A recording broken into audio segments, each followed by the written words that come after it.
Atenção, fera! A partir da definição de ângulo em radiano que é a razão entre o comprimento do arco compreendido por esse ângulo e o raio da circunferência, nós podemos estabelecer uma relação entre grandezas lineares e grandezas angulares. É muito simples. A grandeza angular, fera, é obtida dividindo-se a grandeza linear correspondente pelo valor do raio. Como assim? Fácil.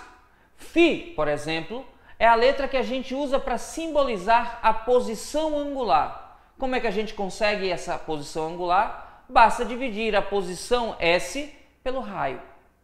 ΔΦ é o deslocamento angular. Como é que a gente consegue o deslocamento angular? Dividindo o deslocamento linear ΔS pelo raio. Para encontrarmos a velocidade angular, aqui simbolizada com a letra ômega, basta que dividamos a velocidade escalar linear v pelo raio da trajetória. Então é simples assim, fera. Cada grandeza angular é obtida a partir da grandeza linear correspondente dividida pelo raio. Você pode até lembrar usando esse esqueminha. Para transformar linear em angular, basta dividir pelo raio. Para transformar de angular em linear, basta multiplicar pelo raio. Desse jeito, você consegue transformar as expressões lineares em angulares e vice-versa. Fique atento. Olha aí, ferinha, como a gente acabou de falar na dica, a relação é muito simples entre as grandezas angulares e as grandezas lineares. A grandeza angular pode ser obtida facilmente dividindo-se a grandeza linear correspondente pelo raio da trajetória. Simples assim. Lembrando que as grandezas lineares vão ter nas suas medidas de comprimento linear. Metro, quilômetro, centímetro, quando forem comprimentos. Velocidades em metros por segundo, quilômetros por hora. Aceleração em metros por segundo. Já as grandezas angulares, o comprimento vai ser um comprimento angular, então você vai ter radianos ou graus. Quando se tratar de uma velocidade, você vai ter radianos por segundo. Quando se tratar de uma aceleração angular, radianos por segundo quadrado. Simples assim. Os ângulos é que vão dar origem às grandezas angulares. Então, quando você falar, por exemplo, de φ como posição angular, isso nada mais é do que a divisão do espaço, na verdade, do comprimento S pelo raio R. E em que unidade a gente vai ter isso? Em radianos. Já que eu estou dividindo comprimento por comprimento, os dois na mesma unidade resultariam em uma adimensional. A gente coloca o radiano para lembrar que isso aqui é um ângulo.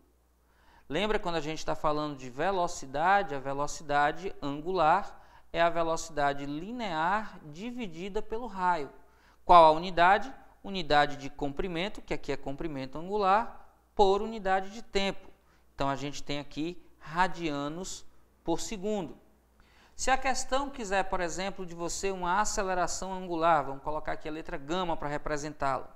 Aí você já sabe que essa aceleração linear vai ser a aceleração linear dividida pelo raio. Em que unidade?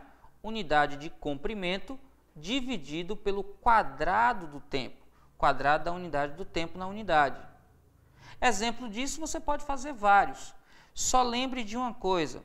A unidade de comprimento linear e o raio tem que estar sempre na mesma unidade. Então, se o espaço linear está em metros, eu tenho que dividir pelo raio em metros. Se eu tenho uma velocidade em quilômetros por hora, eu tenho que dividi-la pelo raio em quilômetros. Se eu tenho a aceleração em metros por segundo quadrado, eu tenho que dividir o raio usando o raio em metros. As unidades de comprimento no sistema, em cima e embaixo na hora da divisão, tem que ser o mesmo sistema de unidades. Metro com metro, quilômetro com quilômetro, centímetro com centímetro, para que o resultado dê em radiano. Metros por segundo por metro, quilômetro por hora por quilômetro, para dar em radianos por segundo.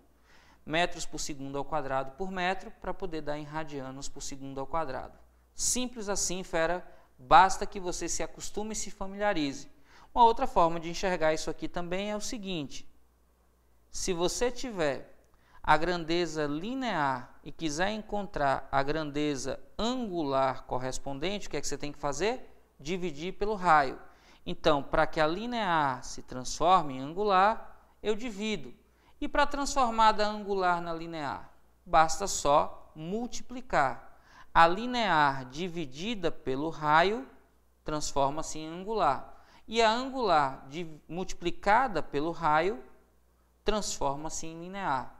Por isso, comprimento linear é só fazer φ, que é o comprimento angular, vezes o raio. Se eu quero velocidade linear, basta multiplicar a velocidade angular pelo raio. Se eu quero a aceleração linear, basta que eu multiplique a aceleração angular pelo raio. Se eu quero angular, divido a linear pelo raio. Se eu quero a linear, multiplico a angular pelo raio. Simples assim, fera. Vamos juntos. Esse é seu ano. Conte comigo. Lembre que você pode. E aí, fera, entendeu direitinho a dica? Então dá aquele joinha. Esse joinha ajuda muito o projeto.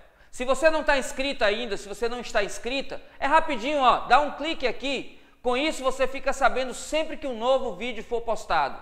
Se você quer mais informações sobre esse assunto, olha aqui do lado. Esse vídeo vai te dar boas informações e complementar essa dica. Agora, se você quer um curso completo, em que além de vídeos você tenha podcasts, resumos, material de apoio e simulados online, aí eu convido você a conhecer o que está aqui nesse vídeo. É um clique e mudar a sua preparação. Vamos juntos, fera! Esse é o seu ano. Lembre que você pode.